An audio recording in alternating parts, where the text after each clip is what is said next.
Hello, magandang gabi po sa inyong lahat. Ito po si Sasrogando Sasot, ang inyo pong favorite na tagalista ng Noisy.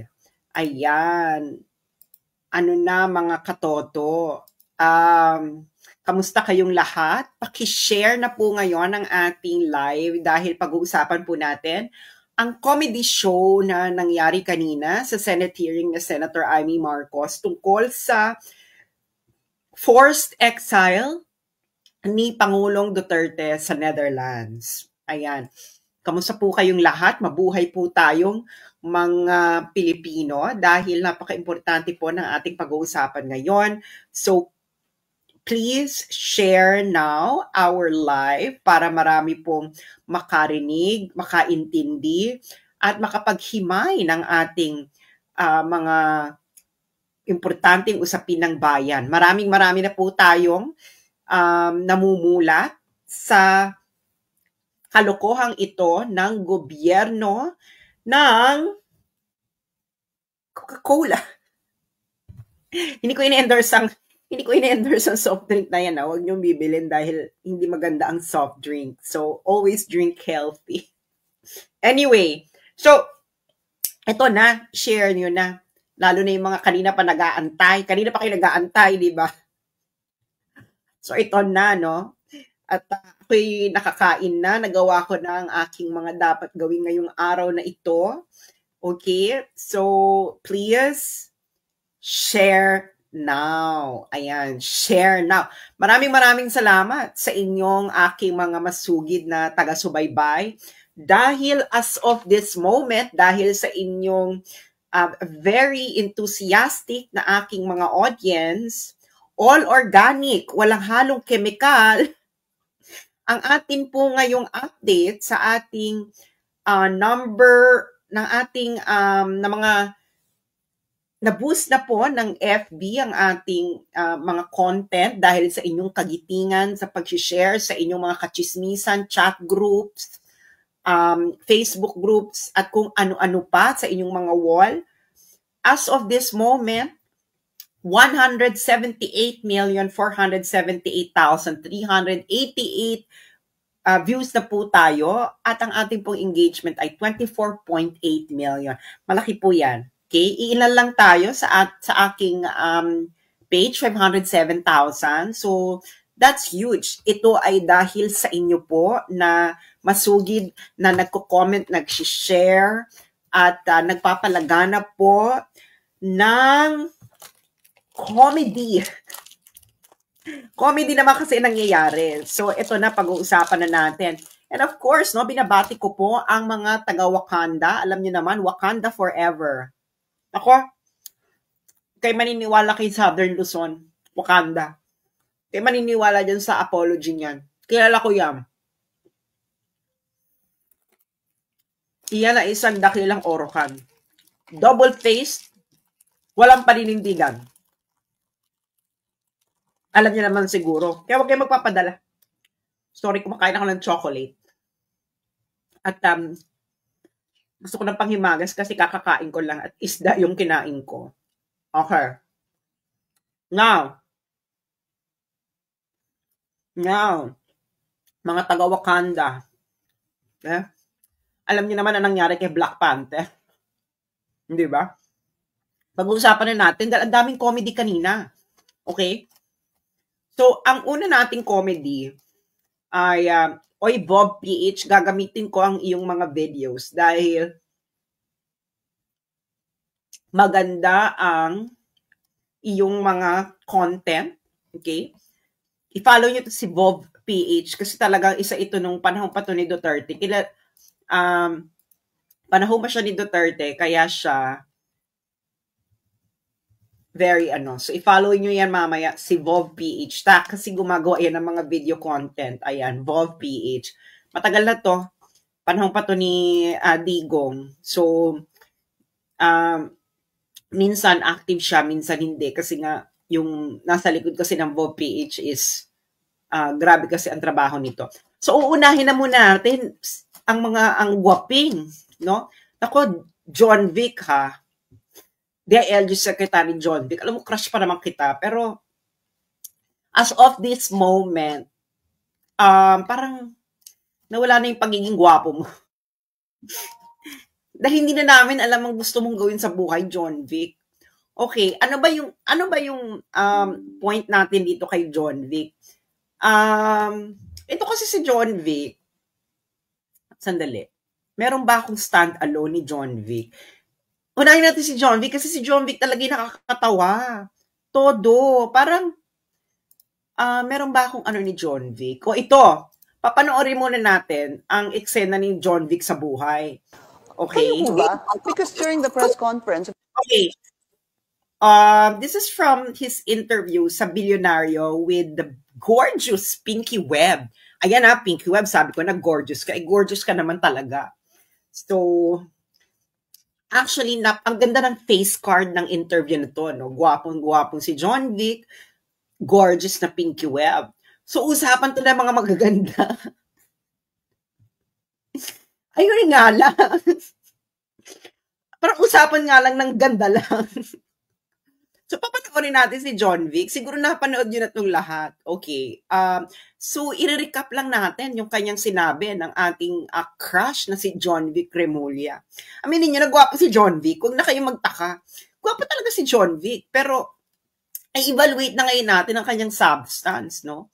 So, ipi-play na muna natin to. Really, on top of this, kayo ba? Because during the press conference of the president, it was you and the president. Yes. So, ikaw ba nagplano ng lahat ng ito? Hindi naman. It was a group effort. Secretary Chidoro was there. Secretary Anyo was there too. And the president and I. So, would you support? So nakita niya na yon yung sinabi niya na, ano ba yan? I think napanood niyo na yung sinabi ng Bilyonaryo, no? Hanapin ko nga yung buong video nito. Asan ba ang buong video niyan? Do I have it?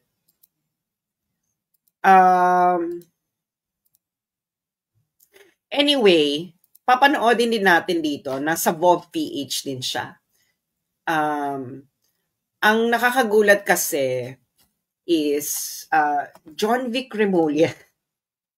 Parang napanood na natin tong lahat. So, hindi ko alam kung anong gustong palabasin ni John Vic Remulla. Ano ba tayo? Tayo ba ang mababang IQ? Yun ang gusto ko malaman. Tayo ba ang may taurine deficiency or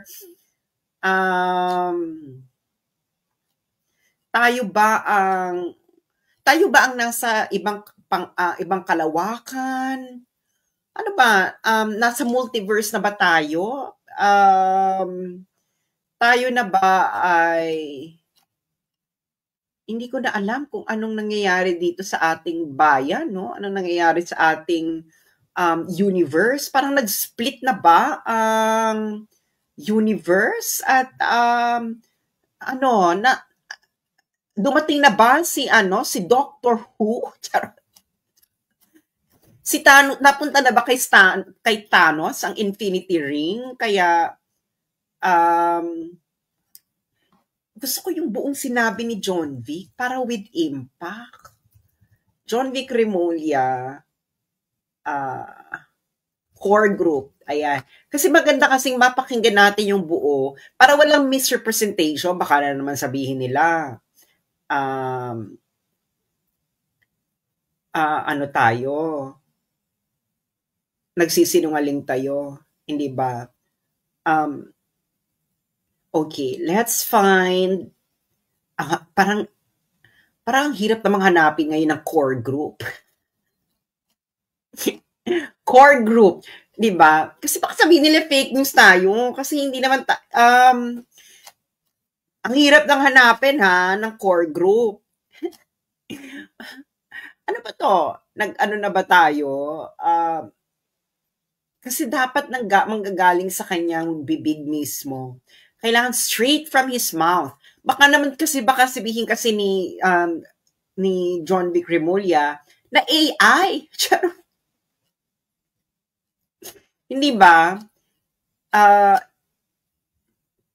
Kailangan talaga tayo direct from the horse's Straight from the horse's mouth. Pero ang balita ko, hindi raw pang kabayo. Yun lang naman ang balita ko. So, medyo misleading yung straight from the horse's mouth. Kasi parang hindi naman daw pang kabayo. Parang pang ano lang daw, tuta, ganyan. Oy, wala akong sinasabing masama. Cute ang mga tuta. So, pwedeng cute lang. Diba? So, ito naman kasi, asa na to? Parang may nag-delete na nitong sinabi ni John Vic, yung video niya mismo. Ano ba to?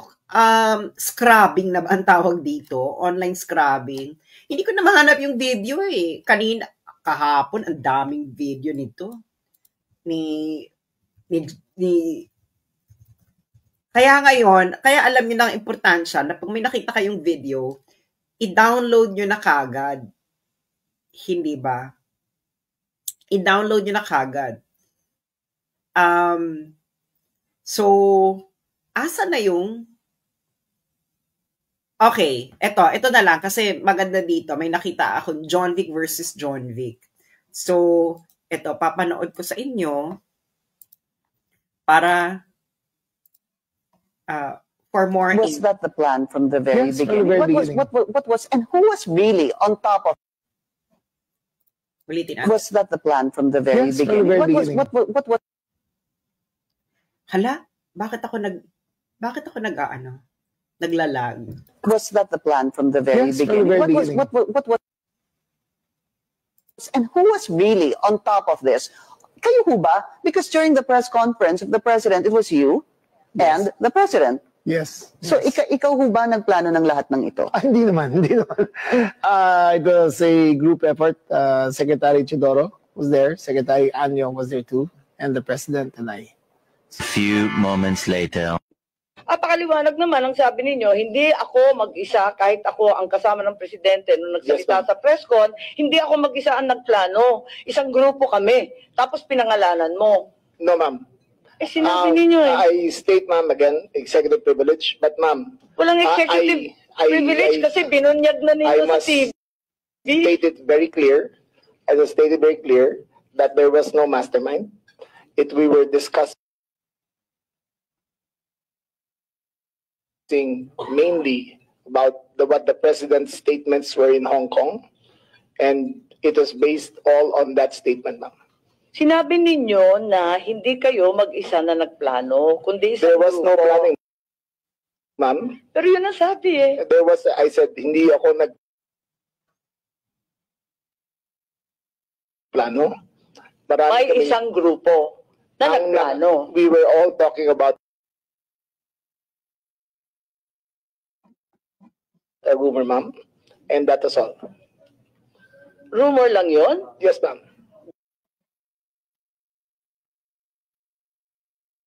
Group effort ang sabi mo eh. Ang tanong niya, kung ikaw... So, was that the plan from the very beginning? What? So, ang linaw ng pagkakatanong ni Pinky Webb, hindi ba, na was that the plan from the very beginning? Sabi ni John Vic, yes, hindi ba? Yun ang sabi niya, yes. Tapos pinanong siya ni Pink, ang next question ni Pinky Webb is, ikaw lang ba ang mag-isang nagplano nito? Sabi niya, hindi, may core group. May core group, mga friends. So John Vic Remulla, bilyonaryo, planning. Hindi ba? So malinaw na malinaw yung pagkakasabi niya. So, ngayon, mag-i-invoke siya ng executive session. Pero the problem is, hindi siya pwedeng mag-invoke ng executive session kasi nga, binunyag niya na in public. So what is the executive session for? ito na, nakita ko na yung original. Ayan, panoorin natin yung original. Kasi kayo naman, kasi pag magpo-post ka ng video, i-share nyo naman yung original link para naman, ano tayo. Okay, ito na yung original video. Kasi kailangan, ano tayo, very specific. Di ba? Okay. Good evening, I'm Pinky Webb. Ano ba yan? Ang bagal ng internet ko ngayon, ha? Di ba? Good evening, I'm Pinky Webb. Tonight we ask the questions, we tackle the issues, we clarify matters, and we get on point.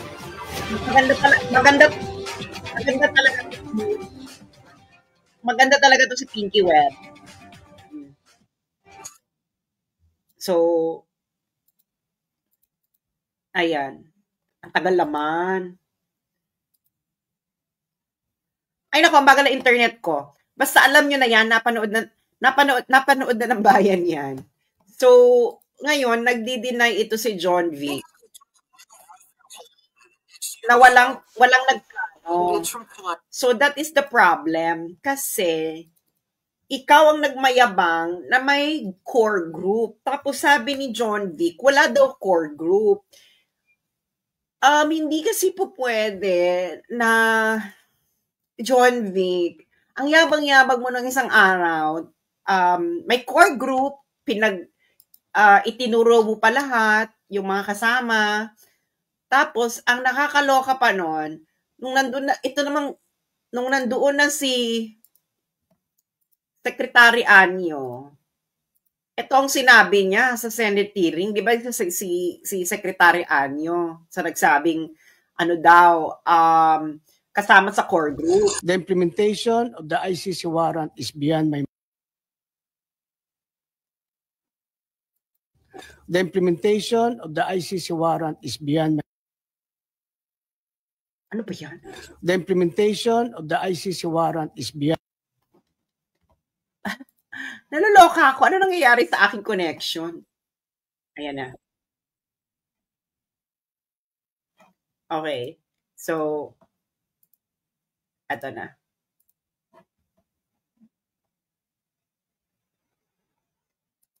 For the record, that I am not aware of any core group, nor am I a member of such group that allegedly planned and prepared for the arrest of former President Duterte. Hindi naman. It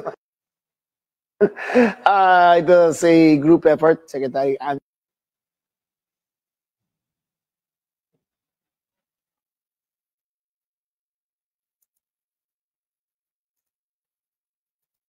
Ulitin natin. Ano nangyayari sa connection ko? Umagal ang connection. The implementation of the ICC warrant is beyond... Anyway, so nag-deny si Anyo, naghugas siya ng kamay, hindi raw siya kasama sa core group na sinabi ni John Vic Remulla. So, ang problema kasi dito, bakit ngayon mo lang dininay? Tapos, ang sinabi pa ng yung mainstream media naman ngayon, ang pinapalabas nila, kumakalat lang daw yun na balita. Hindi po kami ang nagpapakalat ng balita. Ang nagpakalat po noon ay si John Vic Remulla. In-interview po siya ni Pinky Webb. So, kayong mainstream media, halatang-halata na nagiging PR kayo, damage control kayo ng gobyerno ni Marcos. Yan na ang tatatak sa inyo sa history nito. Kayo ay damage control ng gobyerno ni Marcos. Dahil mulat na ang taong bayan. Napanood nila yung bilyonaryo interview ni John Vic at hindi nyo na ito maikakaila. Okay. Now, kaya nga, ewan ko ba, naguluhan talaga. Actually, pati si Senator Amy, naguluhan din siya, naguluhan din ako. Naguluhan ng bayan. Kasi nga, ewan ko, ayusin sana ni DIL Secretary John Vic Remulla ang mga plano niya sa buhay dahil lahat ng, parang wala ata ang nag-agree sa kanya na may core group, pero may core group daw, sabi niya, tas dininay niya, sinabi niya wala siyang sinabing planning, ganyan. Hanggang umikot-ikot na tayo. Kaya hindi namin alam ngayong ng taong bayan kung ano ba nangyayari sa core group? May pot session ba? Baka may sigutang nangyayari. Kaya nakalimutan niya na yung plan. Kasi, this is too good to be true. Yung ang yabang-yabang mo sa interview mo na may core group, tapos biglang, wala na core group? Tapos sinabi mo, hindi mo sinabi, pero, merong roll VTR. Iba na ngayon, lahat ng ginagawa natin sa social media, may roll VTR. Hindi mo madi-deny, hindi ba? Ano bang feeling nyo ngayon? Do you still think that we still live in the 90s? or in the 80s or in the 70s ng panahon ng tatay ni Bongbong? Na ang traditional media lang ang source ng information ng mga tao at kaya pwedeng kontrolin. John Vic, 2025 na. Kung nakakalimutan mo, hindi ba? Okay. Now, ito na. Isa na tong meron pang isang bongga. Okay. Ipapakita ko lang to kasi gwapo na naman ang involved. Kaya ako talaga, guys. Pag gwapo, hindi ako masyadong na-excite. Oo, hindi ako masyadong na-excite. Siguro sabihin ko lang, cute, ganyan. Okay, ipapaalala ko lang ito sa inyo. O, naalala niyo si Goping. Okay, si Goping. Si Goping, siya ay si Asek Miko Clavano. Siya ang spokesperson ng Department of Justice. Kaya ang sabi niya, ang naging role namin ay competent judicial authority to attest na lahat ng proper processes ay ginawa. Kasi 'di ba, ilang beses na tayo itong paulit-ulit. Ayon sa Article 59, competent judicial authority. Kailangan, pagka-aresto kay Digong, ihaharap siya sa competent judicial authority. Ako ang unang nagpasiklab nung issue na yon, Article 59. After nun, bigla na nagkabale-balentong ang Malacanang kung ano yung pinagsasabi. Si aking favorite na Claire Castor, na very cute and very humorous, sabi niya, ang korte ng Netherlands, local Dutch court, ang mag-a-assess kung tama ang pag-aresto. So sabi niya, yun ang competent judicial authority. Ngayon naman, itong si Asek Miko Clavano, iba naman ang sinabi. Sila nag-claim na sila. Nag-claim na si Miko Clavano na sila yung competent judicial authority noong panahon na yon. Okay, so naging issue ngayon ito sa hearing. Okay, so eto na. Kasi hindi lang pala doon sinabi ni Asek Miko Clavano ang eksena na yon. So panoorin natin. Jay Remulla, etong sinabi ni Asek Miko Clavano. Bakit ang bagal? Naloka ako. Jay Remulla, etong sinabi ni Asek Miko Clavano, March 13th. May tinatawag po na competent judicial authority kung saan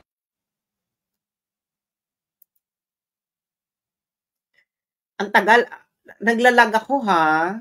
Jay Remulla, etong sinabi ni Asek Miko Clavano. Bakit? Jay Remulla, etong sinabi ni Asek Miko Clavano. Jay Remulla, etong sinabi ni Asek Miko Clavano, March 13th. May tinatawag po na competent judicial authority kung saan siya mismo ang mag-test na yung buong proseso po na dinaanan ng arrest ay tama. Ito po ay hawak-hawak ko po yung ating rule,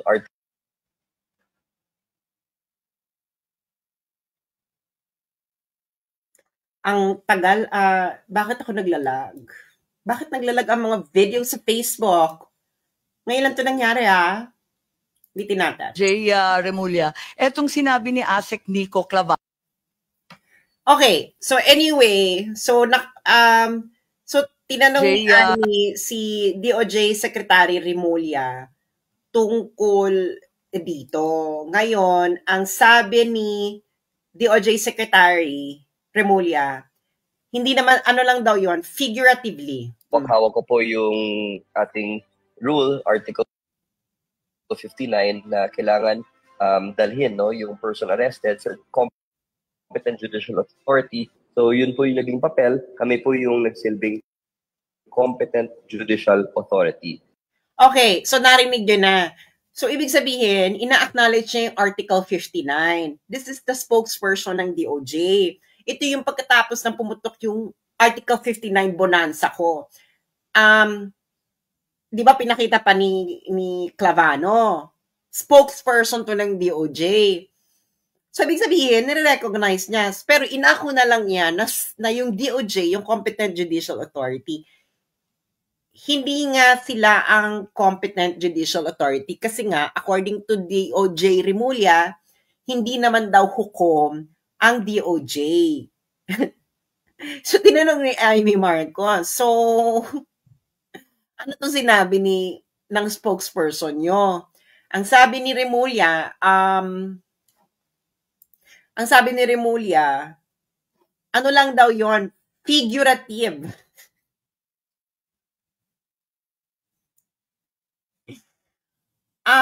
Figurative ang pagkakasabi ng spokesperson ng DOJ. Ano ibig sabihin po ng figurative? Ibig sabihin, ano lang daw to, figure speech. Hindi daw literal yung sinabi ni DOJ spokesperson Clavano. Ewan ko mga mga ka-moisture. Ako naman nagtapos naman ako sa magandang paaralan. Pumasa naman ako ng English literature, ng grammar. Ang alam ko kasi, ang figurative, ibig sabihin pwede itong metaphor, analogy, simile, hyperbole, irony, ano pa ba? Marami pa yan, no? Na figures of speech. So, ang gusto ko lang malaman sa mga English major, may mga English major bang nanonood sa akin? Ang gusto ko lang malaman sa mga English major na nanonood sa akin is ano bang figure of speech?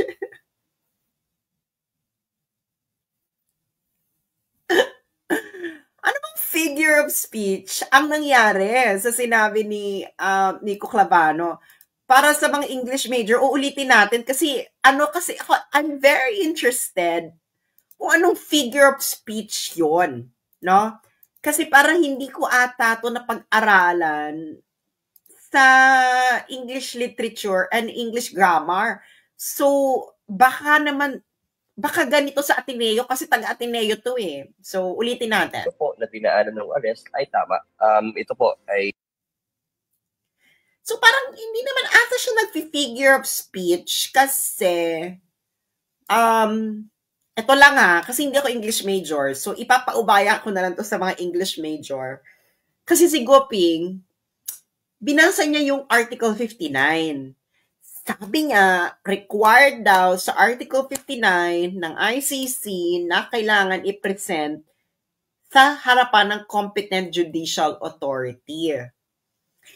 Sabi ni DOJ spokesperson, sila daw, DOJ, ang nagsilbing competent judicial authority. Paulit-ulit siya, umikot-ikot siya ng interview, ganyan. Pero ngayong Senate hearing, sabi ni DOJ Remulla, hindi raw literal si spokesperson Clavano, DOJ spokesperson Clavano. Figurative lang daw yon.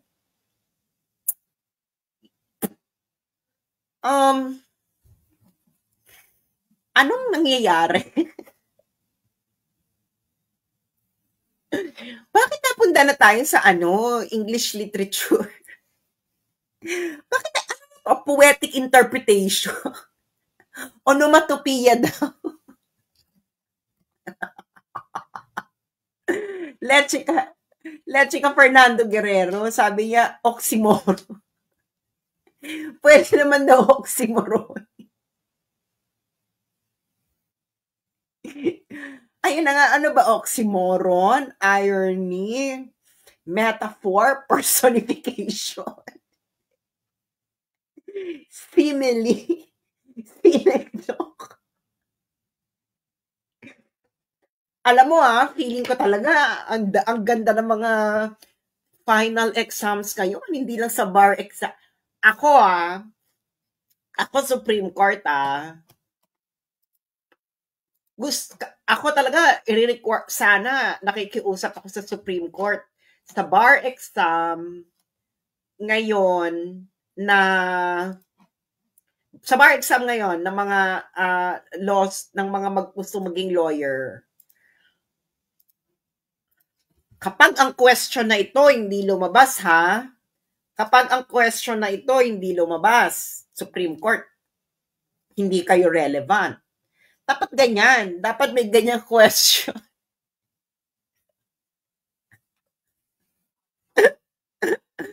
Kayo mahal namin sa Supreme Court yung mga gumagawa ng bar exam. Pag ito hindi lumabas to sa bar exam this year, hindi kayo relevant. Di ba ganyan madalas sa bar exam? May mga questions na attuned with the times. Yung mga nagre-refer sa mga recent controversy, hindi ba? So, dapat may ganyan sa bar exam. Di ba? Dapat may question na, is DOJ a competent judicial authority figuratively? Kasi, yun ang sabi ni DOJ Secretary Remulla na figurative lang daw. Okay, figurative. So, kung figurative, ipapaubaya ko na sa English major. Sa mga English lit, sa creative writing. Kasi, parang mas linya nila yan. Yung figures of speech. Pero meron bang English lit major dito or creative writing? Di ba? Gusto lang namin malaman kung ano. Kasi, talaga alam mo yung parang, joke ba kayo? Ito ang gobyernong bubble gang. Alam mo yon, baka walang gore group. Baka merong bubble gang. Okay, now, eto na. Hindi na nila, itong isang pinakamagandang discussion, no, na hindi ko na malaman kung anong gustong gawin ni John Vic Remulla para lusutan yung mga sinabi, yung mga nangyayari. Kasi, sabi niya, ni DOJ Secretary Remulla, wala na raw jurisdiction. Tama naman daw na wala ng jurisdiction ang ICC sa Pilipinas.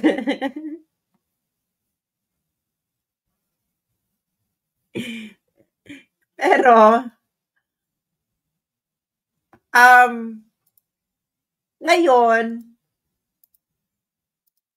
ang sabi ni Remulla, ito, balita ka to ng, sabi ni Remulla, we surrendered an individual to the ICC.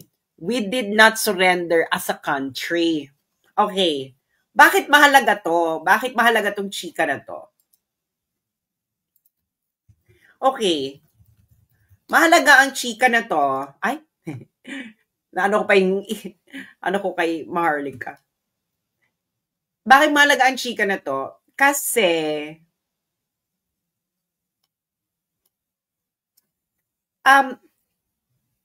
pinagugulo ni DOJ Secretary Remulla yung discussion. We did not surrender as a country, we surrendered an individual. Okay, tapos diniscuss niya yung jurisdiction ng ICC. Tama naman siya. Ang jurisdiction ng ICC, ang nililitis doon, tao. Okay? Pero mali yung sinasabi niya na ang jurisdiction ng ICC is over sa tao lang. Mali yun. Okay? Ang jurisdiction ng ICC, dalawa ang basihan. Okay? In general. Okay, the general rule is territoriality-based jurisdiction at nationality-based jurisdiction. Pero yung parehong yan, nag-uugat yan sa fact na ang bansa ay under ng jurisdiction ng ICC. Nagets yun na. So, ibig sabihin ng territoriality-based jurisdiction, kung ang krimen na nakapaloob doon sa Rome Statute ay nangyari sa teritoryo ng isang bansa na member ng ICC, may jurisdiction sila. Kung ang krimen ay ginawa ng isang national ng isang bansa na member ng ICC, may jurisdiction din sila doon sa situation na yon. Okay. Now, ginulo-gulo na ni John Vic Remulla ang mga ang discussion. Ito ang, alam mo, sa mga law student, no? Ito natutunan namin sa Leiden. Nung nag-aaral ako dyan kasi ng international law. Gumawa kayo ng flowchart. para hindi ganun-ganon yung, simple lang naman ang batas. Para yung flowchart. Yes and no. Meron yung flow. Okay. So, hindi mo pwedeng sabihin, kung walang jurisdiction ang ICC sa Pilipinas, ibig sabihin, walang jurisdiction siya sa kahit sinong individual na nasa Pilipinas unless na yung gumawa ng krimen na yon is nationality ng isang bansa na may jurisdiction, na member state ng ICC. Na-gets ninyo? So, ewan ko, ang sakit sa ulo ni John Vic Remulla.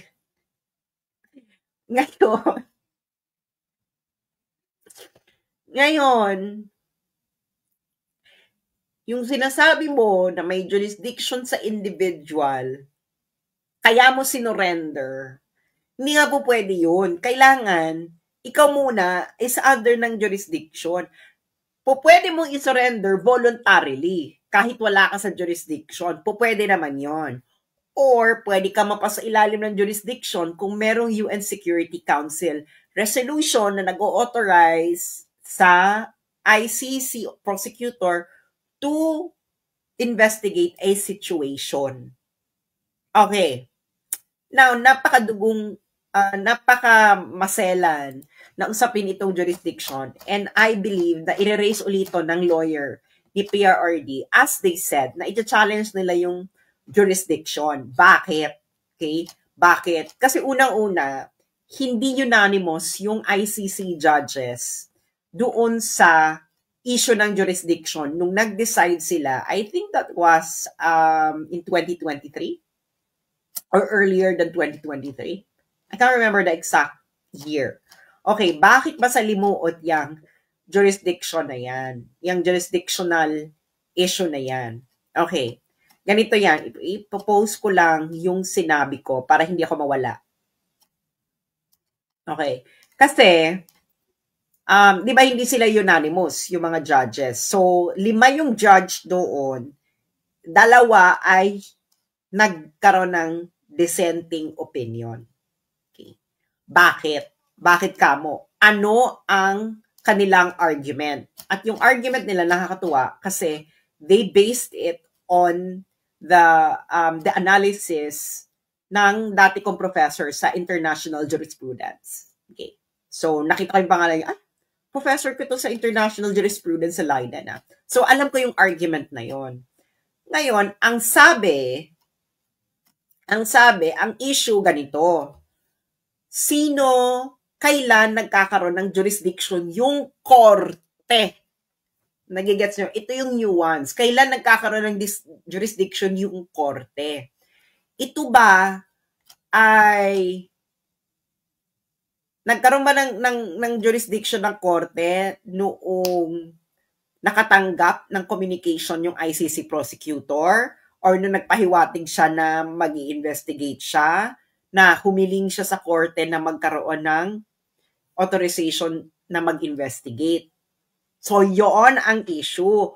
Or, ang nagkakaroon lang ba ng jurisdiction kung ang korte ay nag-exercise na ng jurisdiction? So, ang tanong, kailan ini-exercise yung jurisdiction?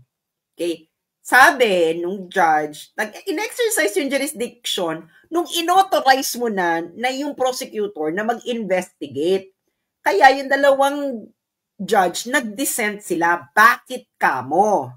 Bakit kamo? Okay, ito. Pinaliwanag ko na to sa aking Facebook para makita nyo yung paliwanag. Bakit? Ay, ba yan? Okay, bakit? Kasi ito, ang timeline is everything. Okay, umalis ang Pilipinas sa ICC 2018. Ang effectivity kasi ng withdrawal, 1 year after. So, naging effective siya March 17, 2019. Okay. Yung ICC prosecutor, nag-request siya ng authorization to investigate sa korte ng May 24, 2021. Okay. So that is already 2 years after, wala na yung Pilipinas. Ngayon, yung korte, inauthorize niya yung investigation ng September 15, 2021. So, ibig sabihin, wala na. Wala na eh. Umalis na. Okay? So, ngayon, yung majority opinion, yung 5 yung judge na nag-discuss nito eh. So, yung 3, nandun sila sa interpretation na may jurisdiction during when the crimes were committed. So, masalimuot pa ito. Itutuloy pa yung question ng jurisdiction kasi this is not fully settled. Lalo na kung ang judges ay hindi unanimous. So, pwede pa tong ma-reverse. Actually, kahit nga unanimous yung mga judges, nare-reverse pa rin yung decision eh, afterwards sa appeal. Okay. So, ngayon, ang pinakamalaki dito is ano ba yung prosecutor? Ang prosecutor ba ay ang korte? Okay? Kasi ang sinasabi daw na nag-exercise ng jurisdiction, ibig sabihin nag-exercise ng jurisdiction, ay ang korte. Eh ang korte, nag-exercise lang siya ng jurisdiction pag dumating na sa kanya yung asunto or yung request for investigation. Doon pa lang siya exercise ng jurisdiction. So, ngayon, ang sabi, ang key point kasi dyan sa sinabi nila is, ang pinaka-basic na condition ay miyembro ba ng ICC yung bansa? Okay. Hindi kung kailan nangyari ang krimen. Yun ang sinabi ng mga judges nag-dissent noong dinidesisyonan niyang jurisdiction. Ngayon, kailangan daw, sabi ng mga judges na nag-dissent, kailangan yung condition na yon ay present, member yung bansa, at the moment na yung korte ay mag-decide na i-exercise niya yung kanyang power. Nagigets niyo ba ibig sabihin? Ha? Nagigets niyo ba ibig sabihin? So, kasi hindi po pwede daw na yung jurisdiction is in the abstract. Okay, ang tanong is kailan nagkaroon ng jurisdiction? Ito yung in-exercise mo yung jurisdiction mo. Diba? Kailan niya in-exercise? In-exercise niya 2 years after, tapos na, wala na yung Pilipinas. So, paano ka ngayon nagkaroon ng jurisdiction? Yun ang tanong. Ano yung basihan ng pag-exercise mo ng jurisdiction kung at the moment na sinabi mo may jurisdiction ka, wala na yung estado, wala na yung Pilipinas. So dalawa yung nag-dissent, tatlo yung nagsabing may jurisdiction. Kaya, tuloy pa yung laban yan. Kasi hindi sila unanimous. Okay? So, ngayon, ang prosecutor kasi, hindi korte. Okay? Ang nag-exercise ng jurisdiction ay yung korte. At yun na nga, ang sabi ng mga judges ng nag-dissent, nag-exercise lang kayo ng jurisdiction after yung Pilipinas ay hindi na miyembro ng ICC. So, ano yung basihan ng jurisdiction ninyo? Ngayon, pwedeng sasabihin ng kalaban na ang basihan is yung krimen is nangyari nung ang Pilipinas ay miyembro pa ng ICC. Pero sabi nga ng mga judges na nag-dissent, and I agree with this kasi nung diniscuss kasi sa amin to ng professor ko ng international jurisprudence, hindi po pwede yun. Kasi ang jurisdiction ay hindi ito in the abstract. Okay? Ang jurisdiction, kailan ito na, ang key question dyan is kailan natitrigger ang jurisdiction ng korte. So, ibig mo man sabihin, pag may nagpadala lang ng sulat, ng email, sa ICC prosecutor, may jurisdiction na yung korte. So, hindi ba nga, kaya nga yung ICC prosecutor, humihiling pa ng authorization to investigate. Okay? Humihiling pa siya ng authorization to investigate. Kasi, yung investigation na yun ay pag-exercise na ng jurisdiction. Pag nabigyan ka ng authorization to investigate. Ang problema, according to the judges na nag-dissent, nagbigay ka ng authorization to investigate 2 years na wala na ang Pilipinas sa ICC. So, ano yung basihan mo ngayon ng pag-exercise mo ng jurisdiction? Wala na nga yung miyembro 2 years after ka palang nag-decide na may jurisdiction ka. Nagets nyo? Kaya masalimuot pa ito. No? Matindi ang argumentation dito. And I believe a lot of international law lawyers and students would like to have clarification dito. Kasi napaka-importanting issue yung jurisdiction, lalo na yung mga bansa. Okay? Ngayon, kung ibabalik na naman ni John Vic na ang jurisdiction ng ICC ay sa individual at hindi sa bansa, yes, hindi po yung bansa ang dinidemanda. Ang dinidemanda ay tao. Magkaiba po yon. Pero, ang jurisdiction ng ICC ay nakaangkla sa pagiging miyembro ng isang bansa ng ICC.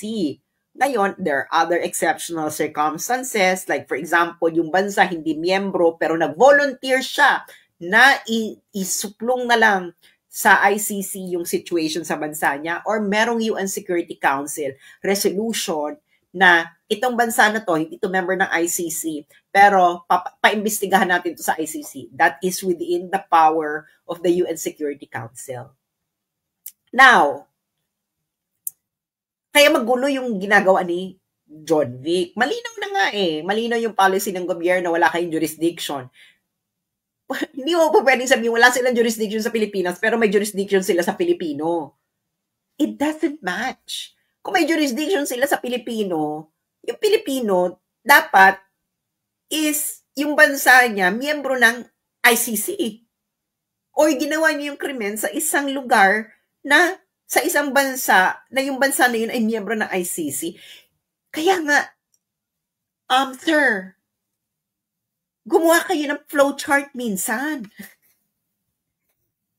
Parang hindi kayo nagkakabulbul ganyan. Bulbul na. Gets nyo?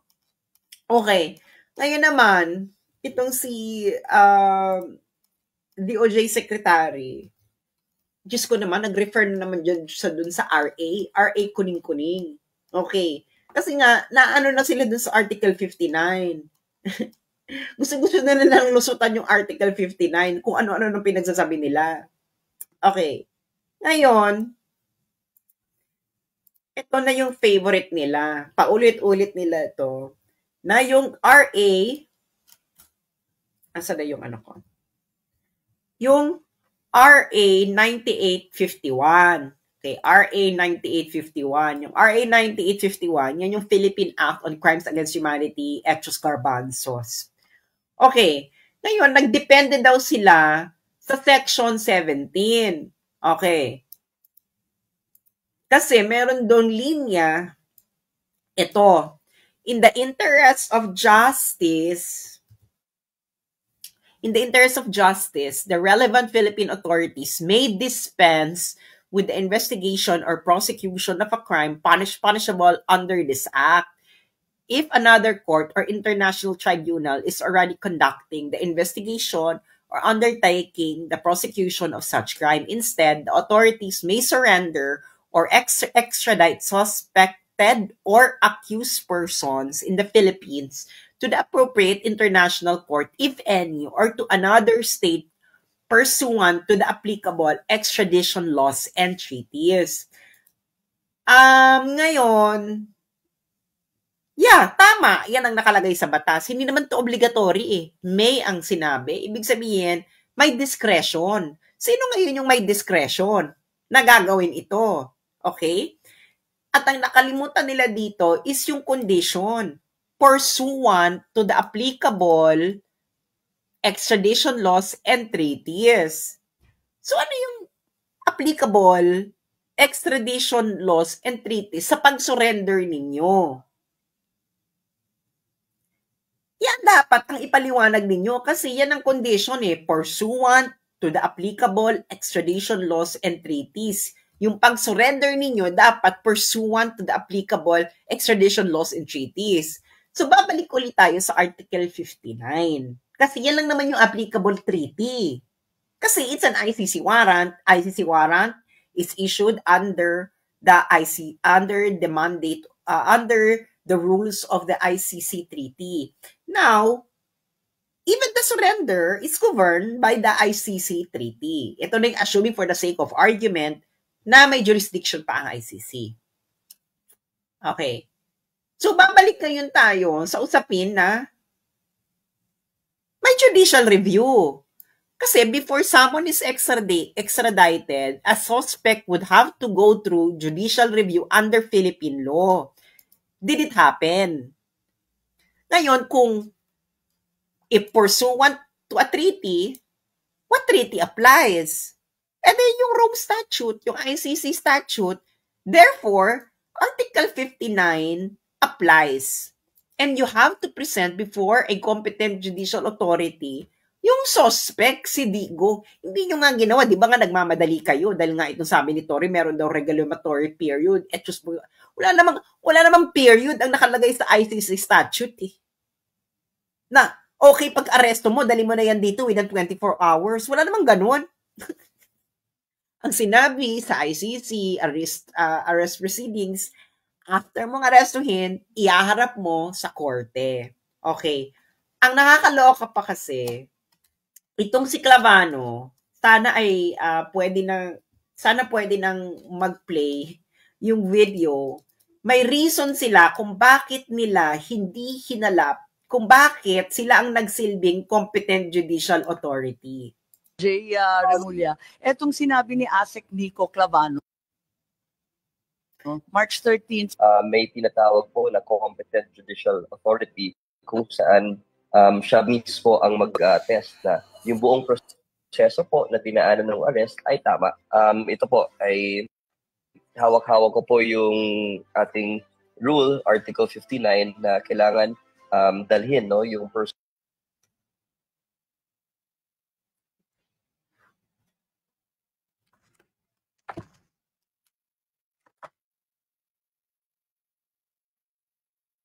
Ano na nangyari? Ano na nangyari? I-refresh ko nga. Ano na nangyayari sa iyo, Miko Clavano? Bakit parang hinaharang tayo ngayon na ma-play ang kanilang mga sinasabi? Kasi kakaiba to, no? Kakaibang klaseng nilalang. Okay, i-play uli natin. Asa na si Miko Clavano? Okay, Miko Clavano. Again, Remulla, etong sinabi ni ASEC Nico Clavano. Anyway, may sinabi pa kasi siya dito, si Nico Clavano, na kung ihaharap po daw ito sa hukom, sa West, yung judge daw, paano daw niya ma-assess? Wala naman daw siya dun sa pangyayari. Hindi siya witness sa nangyari.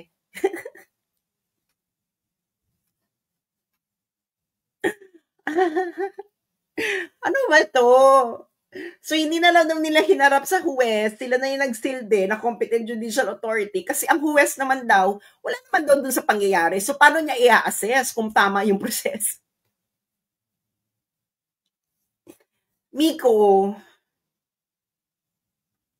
buti na lang gwapo ka. At sana, pangkabayo. Dahil kung gwapo ka lang, tapos hindi pangkabayo, tapos ganyan yung utak mo, wag na lang. Hindi ko kinaya. Panoorin niyo yung video na yon sa isa niyang interview. Sila na raw nagsilbing competent judicial authority kasi ang judge daw, wala naman daw doon. Paano, hindi niya na-witness yung pangyayari. So, paano niya ma-assess kung proper yung pag-aresto? Miko, saan ka natutong law school na dapat yung judge ay witness dun sa pangyayari para ma-assess niya? Ano to? Guys, saan ba kinukuha itong mga taong to na yung dapat yung judge ay witness dun sa pag-aresto para ma-assess niya ng tama?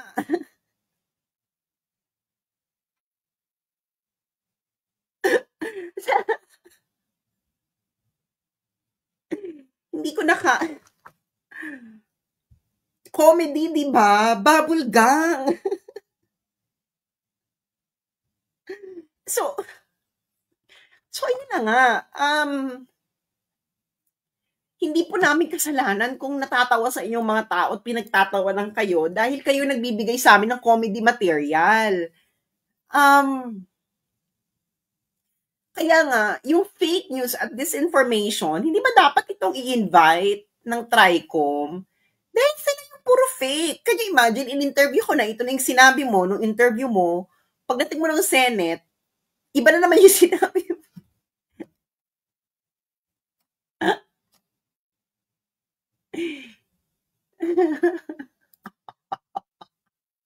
Okay, ito na pinakamaganda. Okay, kasi nga 'di ba sinabi nila kailangan natin mag-comply sa Interpol, Emerald, ganyan. Ngayon, yung DOJ, meron ngayon siyang pinagdadaanan. Kasi napakabilis mong ipalisin ng Pilipino sa Pilipinas. Pero ang maganda dyan, nadagukan ngayon sila ng East Timor. Naalala niyo si Teves? Si Teves ay nasa East Timor. Ngayon, nag-request sila na extradite ng East Timor si Teves pabalik ng Pilipinas. Kasi nga may warrant of arrest. So recently, yung Court of Appeals ng East Timor, sabi no.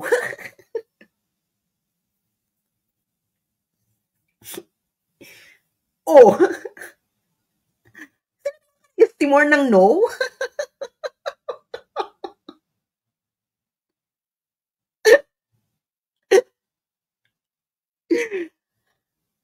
Be, yung East Timor, naging bansa lang yan 20 years ago.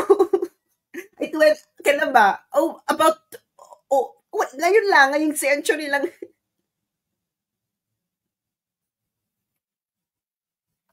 Yung East Timor, ang liit-liit ng East Timor na bansa. Kailan lang naging bansa yung East Timor? Sinabihan ka ng no? May warrant of arrest nga. May red notice pa sa Interpol, si Teves. May warrant of arrest mula sa Pilipinas. Yung Court of Appeals ng East Timor, sabi sa Pilipinas, no.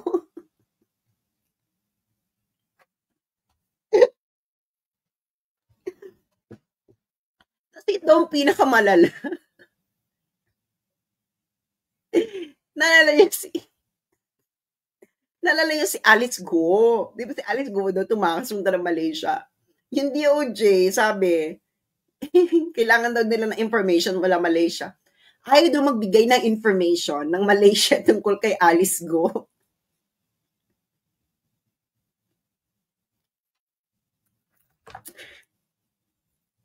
I think you should get the message.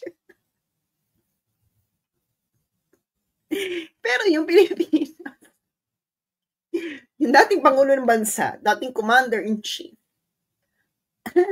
kailangan daw mapaalis na ng bansa sa madaling panahon. Bakit ka nagmamadali? Habol mo, nandiyan lang naman yung, meron pa siyang, ano sabi ni Tori, may window period. Anong window period? Wala naman nakalagay sa ICC statute na may window period. Ang importante, na-aresto mo. Na-aresto mo, di ba? O, pagkatapos mo arestuhin, iharap mo sa competent judicial authority. Yung competent judicial authority na yung magde-decide. Hindi ba? From then on. Ganun po yun. Pero kayo, hindi nyo na malaman kung anong gagawin ninyo. Una, nag-claim kayo na kayo competent judicial authority. May core group. Tapos ngayon, walang core group.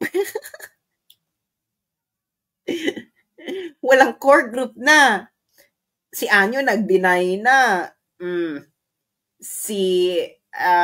Tapos, itong dati, nagsabi kayo na ang korte sa Netherlands, ang Dutch court, mag-a-assess ng proper process. I think alam natin kung sinong nanloloko ng tao. Ang problema kasi dito, huli na eh. Huli na, wag nang lumusot. Tapos na. The masquerade is over. Mulat na ang mga Pilipino. At yung Senate hearing is nagpapatunay lamang kung ano ang gagawin ninyo para magsinungaling sa bayan. Ang problema ko nga lang, diyan sa Senate hearing na yan, ay bakit hindi kayo nagsa-cite in contempt? Alam nyo nang niloloko kayo. Bakit pag ordinary citizen, gusto ninyong ikulong kaagad. I-contempt pag hindi nyo nagustuhan ng sagot. Pero itong mga taong nasa kapangyarihan ay hindi nyo ma-contempt. So nakikita nyo na bulok ang inyong sistema. Okay yung Senate hearing, may mga lumabas na funny bits, comedy. Pero ba't hindi nyo sila ma-contempt? Alam nyo nagsisinungaling, niloloko na kayo. Pero hindi nyo ma-contempt. Bakit pag ordinaryong Pilipino, kino-contempt ninyo? Halatang halata na kayo ay nagsasabwatan. Kaya, maniniwala lang talaga ako fully dyan sa Senate hearing na yun. Kung i-contempt ninyo yung mga nagsisinungaling, pwede ba nasabihan ka na figurative? Figurative na competent judicial authority? What does that mean?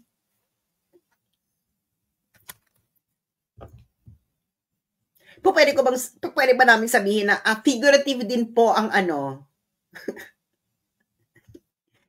Pwede ba namin sabihin na figurative din po pag sinabi po namin na may sinabi kami na seditious? Pwede ba yon? Ganun na lang? Anyway, so, ayun lang ang masasabi ko dyan sa Senate hearing, no? Meron pang isa, lastly na to, itong GMA News.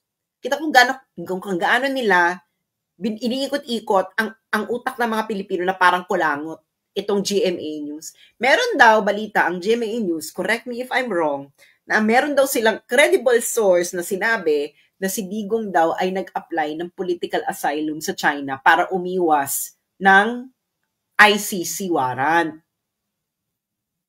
Ilang beses daw nag-apply, ilang beses daw na-deny. Hindi naman nila mapakita yung credible source. Ang masasabi ko lang ganito, hindi nyo po kailangang mag-apply ng political asylum para hindi ma-serve ang warrant sa inyo ng ICC.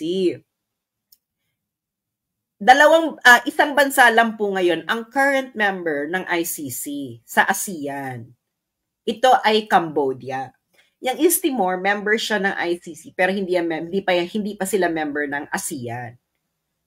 Ang ICC warrant, effective lang po ito sa member state or kung gusto nung non-member state na iserve. Pero most probably, hindi yan isi-serve ng non-member state kasi nga non-member nga sila. Kaya walang effect. Hindi kailangan apply ng political asylum.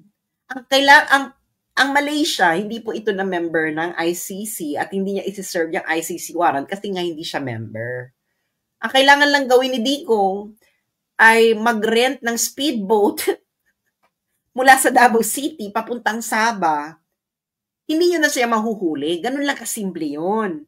Naintindihan nyo na hindi mo kailangan mag-apply ng political asylum.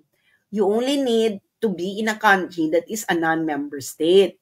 Ngayon, kahit iserve mo yan sa Malaysia, dadaan yan sa korte ng Malaysia kung legal ba yan na pwede isurrender ng Malaysia. Nagigets din nyo na.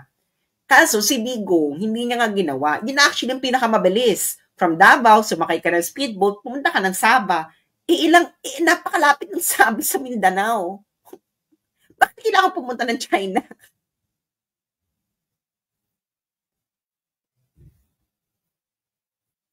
Ang ginawa ni Digong, di ba dumiretso nga siya ng NAIA? Kung umiiwas yung matanda, edi dapat pala dumiretso na lang siya ng Davao. Hinarap kayo, bumaba siya. Diyan mismo. Yan ba umiiwas? Hindi totoo na nag-apply si Digong ng political asylum sa China dahil wala pong political asylum. Hindi po nagbibigay ng political asylum ang China.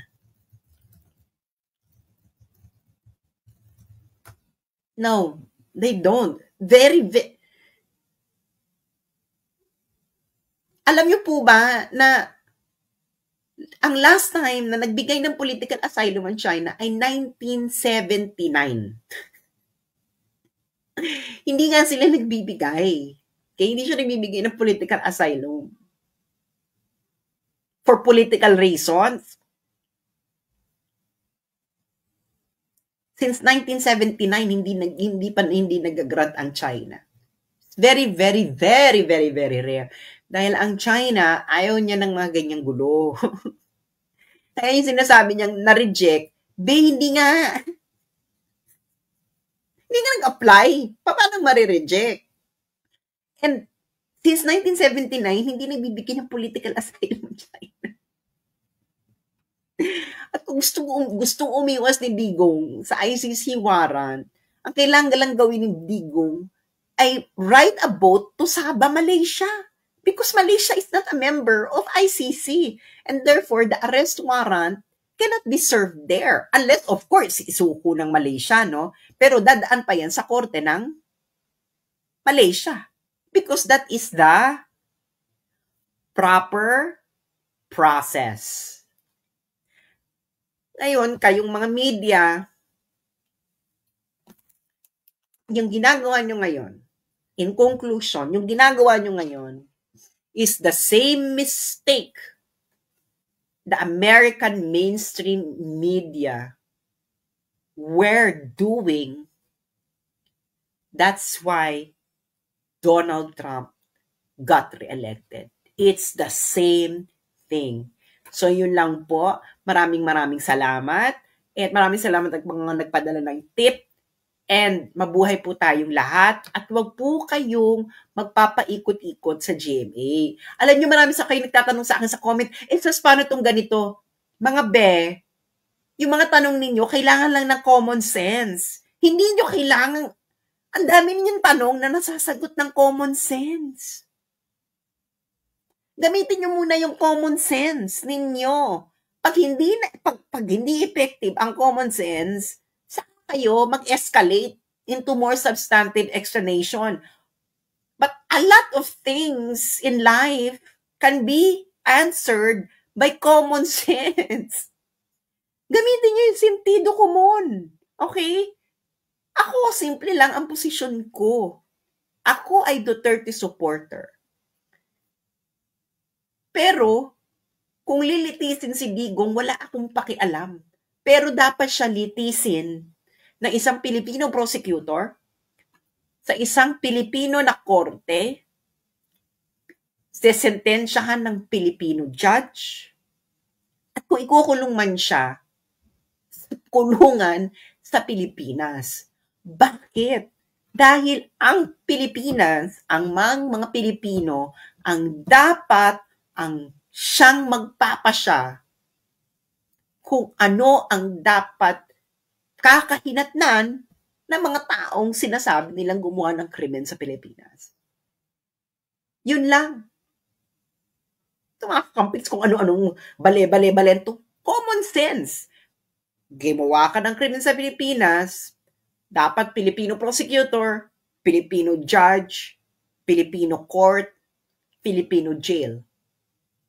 Simple. Bakit? Dahil yan ay nakaangkla sa tinatawag na self-determination.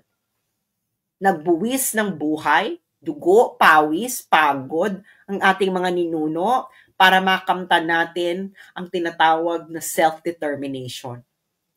Ang ginawa ninyo kay Digong ay isang malaking insulto sa mga sakripisyo ng ating mga ninuno. Ibinigay ninyo ang isang Pilipino sa isang banyaga. Yan ang hindi ko matatanggap. Dahil yan ang isang malaking insulto sa sakripisyo ng ating mga ninuno. Maraming salamat po at magandang gabi. This is for the motherland. I am